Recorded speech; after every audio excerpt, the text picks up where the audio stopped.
A gente continua no terceiro livro da série do Manuel Filomeno de Miranda, né, psicografada pelo Divaldo, Perturbações Espirituais. E a gente está no meio de um tratamento, né, coordenado pelo Bezerra, daquele espírito que tinha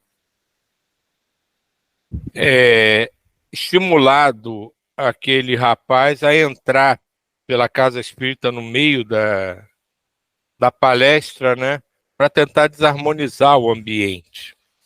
E eles vinham conversando, até que chegou um ponto da conversa que algo que Bezerra falou, ou as próprias energias modificando no ambiente, o tocaram e ele começou a refletir sobre o seu futuro.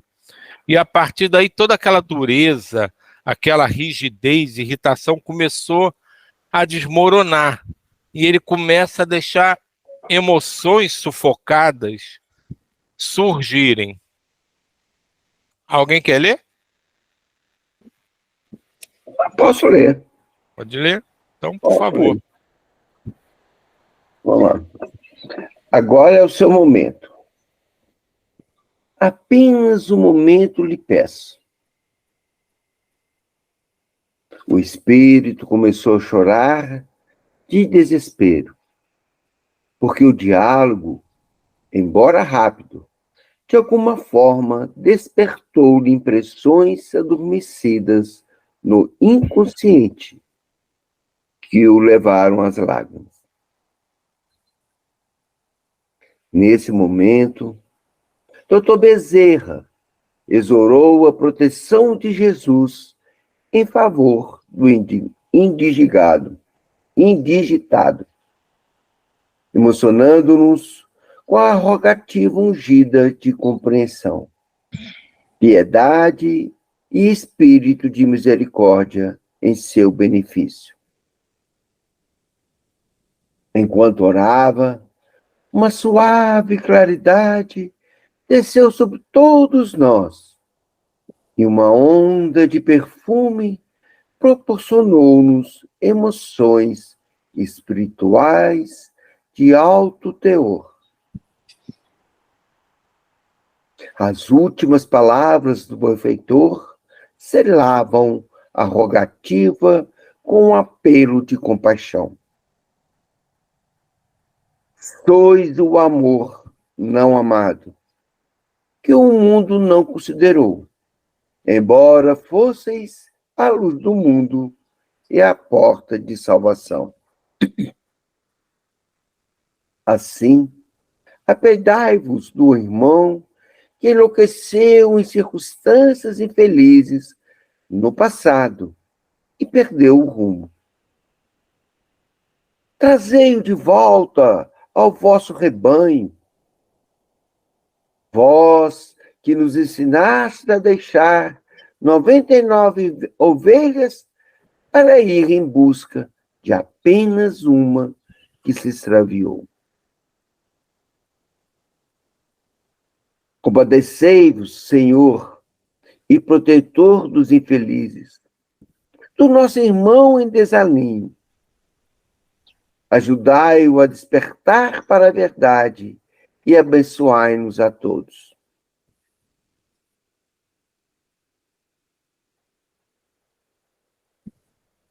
Que coisa preciosa esse pedacinho, né? Compadecei-vos, Senhor, e protetor dos infelizes. Todos nós, né? Somos, e a gente busca sempre esse novo caminho nos alinhar, né? Dentro da verdade. E já que tu deu uma paradinha, como é bonito, né, a forma, né, amorosa, como ele pede, que ele está pedindo nada para ele, né? O Bezerra não está absolutamente fazendo nada por ele ou para ninguém que ele goste, nada. É um irmão que está ali, desarmonizado pelas suas próprias andanças pelo mundo, né? Mas ele envolve ele com tanto amor, como se fosse a analogia que eu faço, como se estivesse pedindo algo para o próprio filho, né? Aquela mãe que no fim do dia senta ali do lado do leito do filho, né, e pede para que ele seja envolvido em boas ideias, em boas vibrações, que ele acerte seu caminho.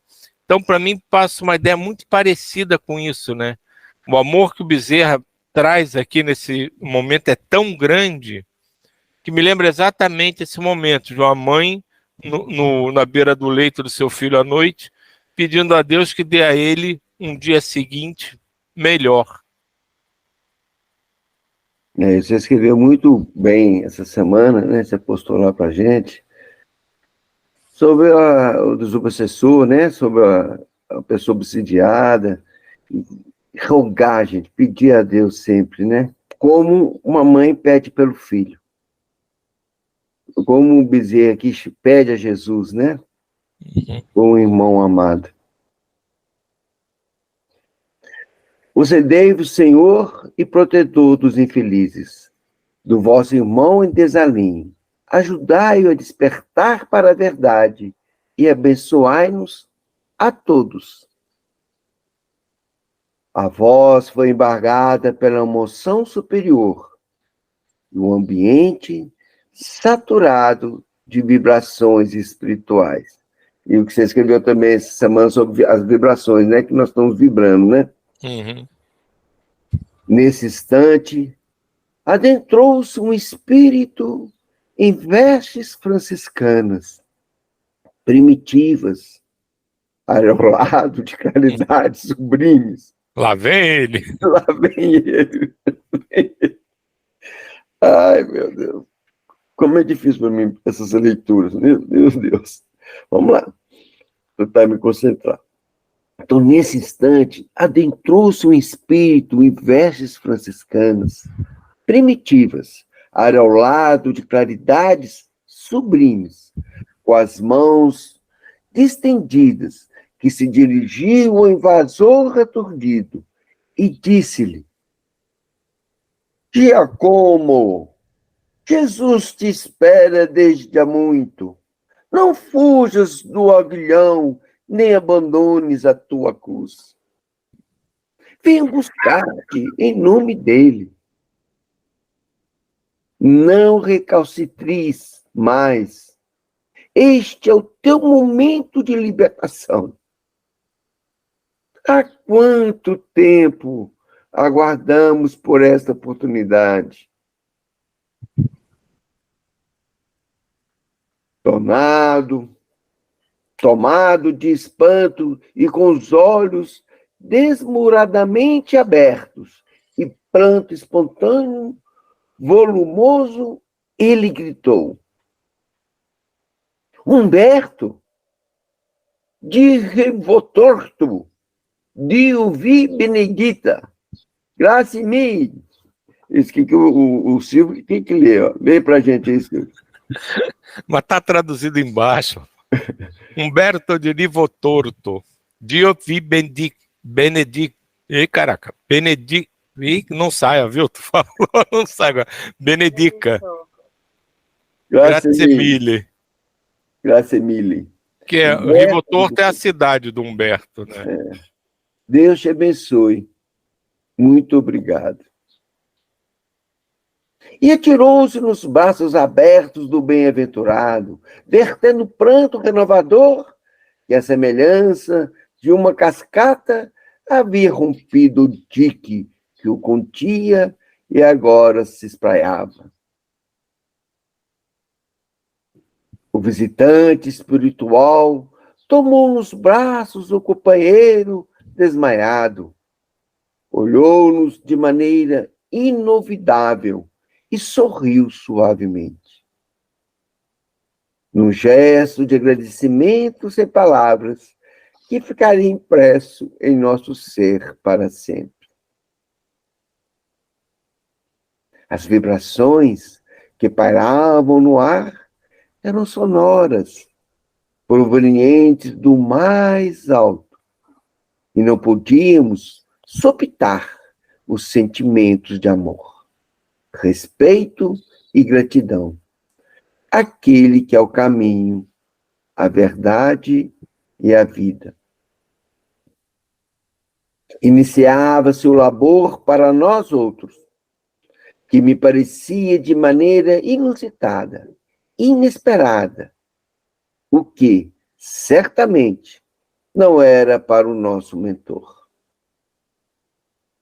Como o benfeitor deveria saber, estava preparado para recepcionar o irmão Giocomo e devia conhecer-lhe a história, de modo a manter o diálogo memorável que foi estabelecido, culminando com a visita do bem-aventurado discípulo de São Francisco de Assis, naqueles venturosos dias do passado.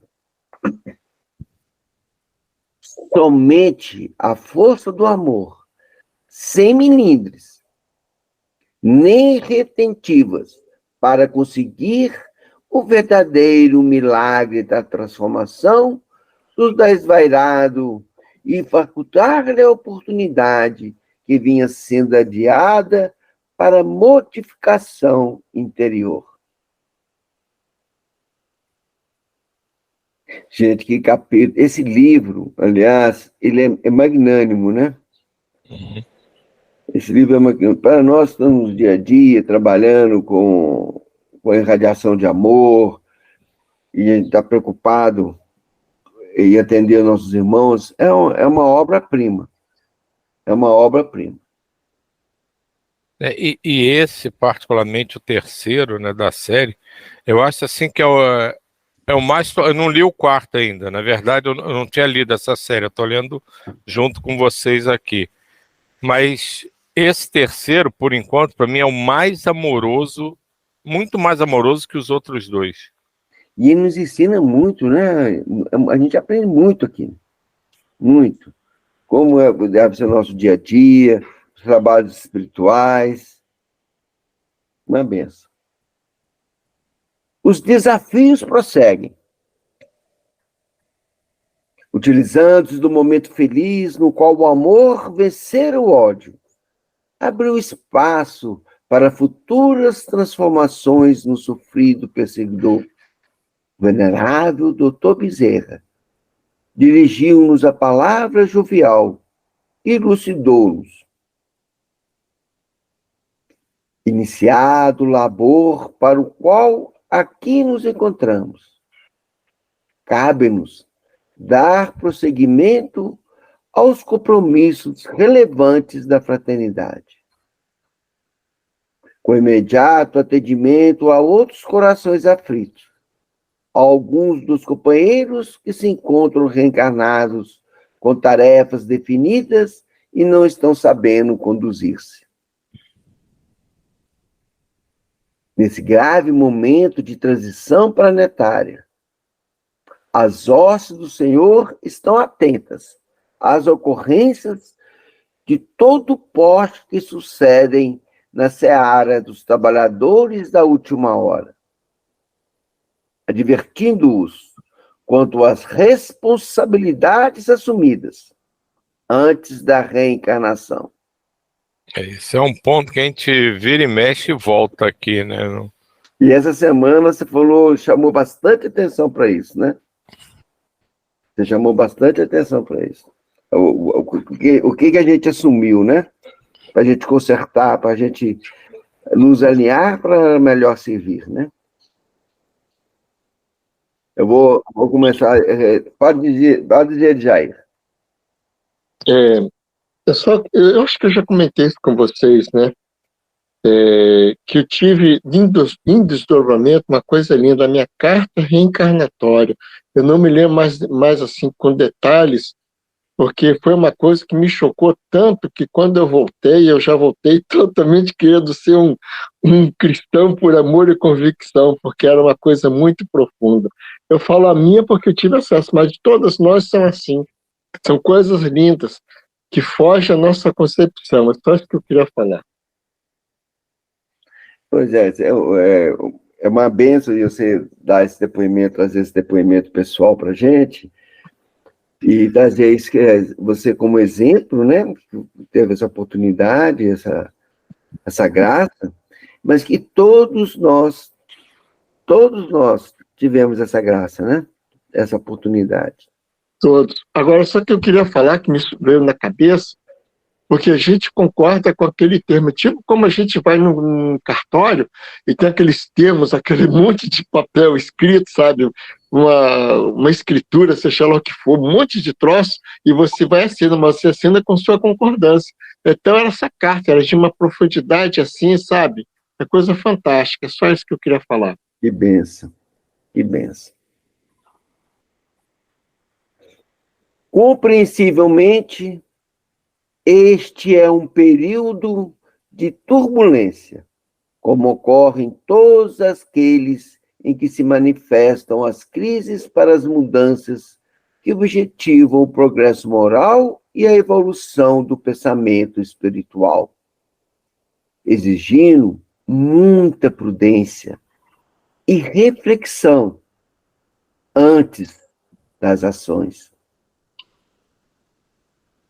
Não se deve atuar de maneira intempestiva, buscando sempre a figura incomparável de Jesus como modelo único, interrogando-se, quando a situação for vejatória, que faria o mestre neste momento? Como agiria?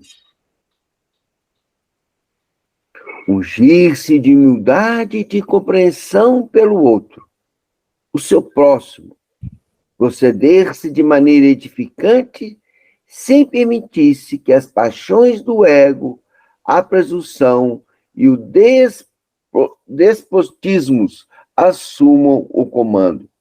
Aí a gente lembra agora da oração do Silvio, né? De hoje, né? Olha aí. Ungir-se de humildade e de compreensão pelo outro, o seu próximo. Proceder-se de maneira edificante, sem permitir-se que as paixões do ego, a presunção e o despotismo assumam o comando. É inadiável o dever de voltar-se à simplicidade e à humildade real. Despir-se dos títulos enganosos do poder temporal, mesquinho e irrelevante, para dialogar, compreender, ajudar e encontrar o melhor caminho para seguir-se solidário e jamais solitário. Gente, olha que bonito isso. Seguir solidário e jamais solitário. Belíssimo. Ao mesmo tempo, conscientizar-se da própria fragilidade ante as circunstâncias tentadoras de todo porte, tanto aquelas que se referem à libido em suas variadas expressões, como aquelas outras que impulsionam ao domínio dos outros, a falsa superioridade, a aparente invulnerabilidade diante dos fenômenos atraentes e perturbadores. O passado está sempre em manipulação do presente. Deste modo, é indispensável agir-se com equilíbrio hoje para que o futuro seja de renovação e de harmonia íntima.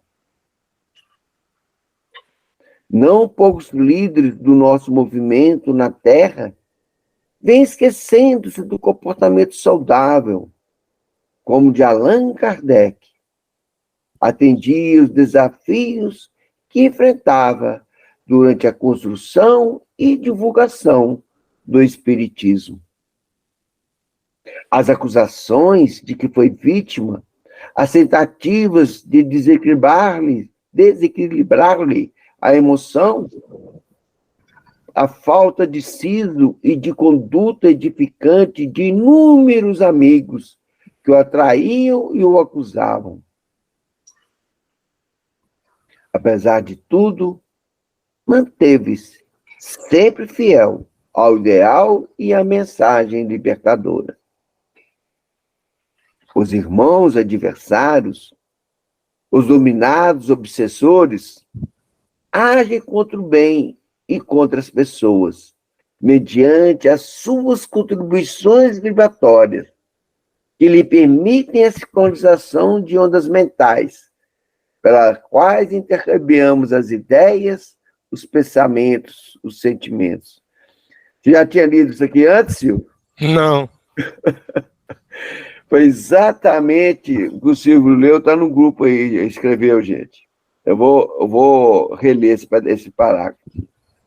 Os irmãos adversários, os dominados obsessores, agem contra o bem e contra as pessoas, mediante as suas contribuições vibratórias. Se a gente, o obsessor só chega, gente, se a gente permitir. O que a gente está vibrando? Quais são os nossos pensamentos, né? Isso aqui é riquíssimo. Então, mediante as suas contribuições vibratórias, que lhe permitem a sincronização de ondas mentais, pelas quais intercambiamos as ideias, os pensamentos e os sentimentos. Nunca será demais manter-se cada um em postura de simplicidade e receptividade, denotado fiel ao trabalho que lhe cabe realizar, embanhando a língua na boca, impedindo-lhe a exteriorização dos conflitos que dão início aos choques e dimensões que se multiplicam férteis nos terrenos das instituições. Nesse sentido, a vigilância para manter-se cauto e casto no desempenho dos deveres, junto aos que sofrem, aos problematizados, aos enfermos que buscam amparo, e muitas vezes transformam-os em seduções perigosas pela facilidade e depudor que lhes facultam expor-se. Essa debilidade de caráter tem sido responsável por muitas deserções e por tormentosos efeitos desmoralizadores do ideal de fidelidade ao dever. Tá bom aqui, né? Pode parar aí. Que bênção, que bênção. Parece que é o Silvio escrevendo, acho que alguém compartilhou alguém aí, viu? Não, assim, eu não li esse, né? Mas já li outras coisas muito parecidas, né? Vamos deixar claro também, né? Mas como as coisas vão se interlaçando, né, Silvio? Sim. E teve um troço que você leu um pouquinho mais acima, né? Que a gente tem visto em dias diferentes, em livros diferentes, mas o recado é o mesmo. Aconteceu alguma coisa, para e pensa, como é que Jesus ia se portar diante dessa situação? Simples assim. Simples assim. Ele não pede para tu olhar o teu pai, tua mãe, teu irmão, teu filho. Como é que Jesus se faria nessa situação? É só isso que ele pede. Acho que já é a terceira ou quarta vez que a gente vê o mesmo recado, exatamente o mesmo recado, em livros diferentes, em dias diferentes, dizendo isso. Nossa vida tem que ser pautada em quê? Naquilo que a gente acredita. E em quem a gente acredita? Em quem a gente acha que é certo e não erra? Então é nele que a gente vai focar a nossa visão. Assim, esse é o meu norte e vamos atrás dele. E aquela coisa, e para a gente não ficar só parecendo e não sendo, a gente tem que tomar um pouco, deixar de ser cara de pau, né? E ir mesmo, né? É ali.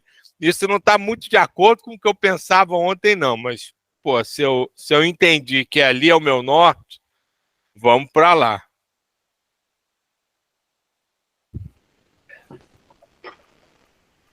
Mas essa questão você colocou da desobsessão, tudo isso aí, eu tenho conversado muito com o Ismael, conversei até um pouco com o Edmar e com o Gustavo também. É uma coisa que tem vindo muito, trabalhar nesse ponto, né? de trabalhar para a modificação desse estereótipo que foi criado em cima dos espíritos harmonizados, ajustados, né? Dos chamados, francamente, de obsessores, demônios, seres demoníacos, maléficos, etc. Então, isso é um trabalho muito gratificante. Isso tem tomado muito tempo do meu pensamento, das coisas que eu tenho assim pensado, trabalhado, e às vezes boto ia dizer no papel, mas nem é no papel, é no computador, né? Porque eu acho que nesse processo de transição planetária, isso é um movimento muito importante.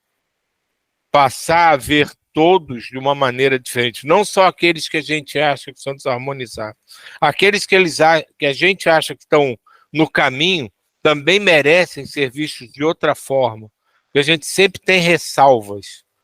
Ele é bom, mas ele está fazendo certo, porém, então a gente sempre tem ressalvas.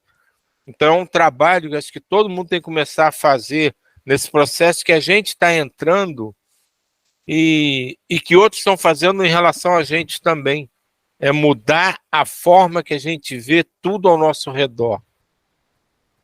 E embasar isso tudo no que ele disse aqui. Como é que eu vou fazer isso? Pensa como Jesus faria. Se não quiser pensar como Jesus, achar que está muito alto, então desce um degrau da escada. Pensa como Francisco faria.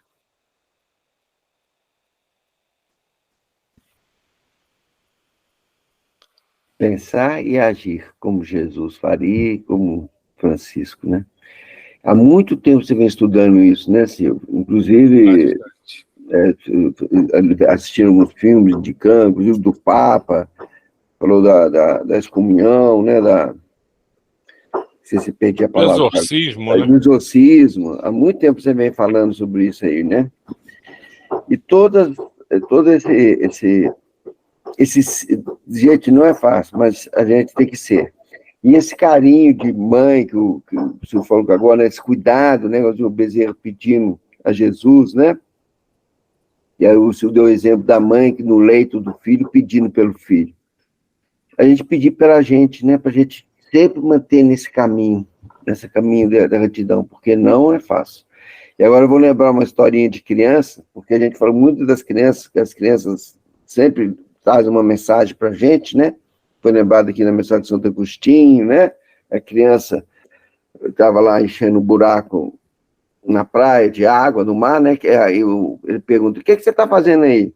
Eu estou pondo a água do oceano dentro desse buraco. Não vai, como é que você quer fazer isso? E como é que você quer entender Deus, né? Então, as mensagens vêm através da criança. Eu sou muito rompante, né? Aí eu estava dirigindo com a Cláudia, minha esposa, e a Cláudia pegou uma rua errada, entrou no gozo, eu falei, amor, o que é isso? Mas falei bravo, né? Aí o meu neto estava atrás, o José, de 3 anos. O José virou e falou, respira, vovô. Respira, vovô. A mensagem vindo da criança. Então, a gente parar para respirar, né? E agir com prudência. Fica essa mensagem aí para a gente. Vamos lá. A segunda parte. Grande mensagem.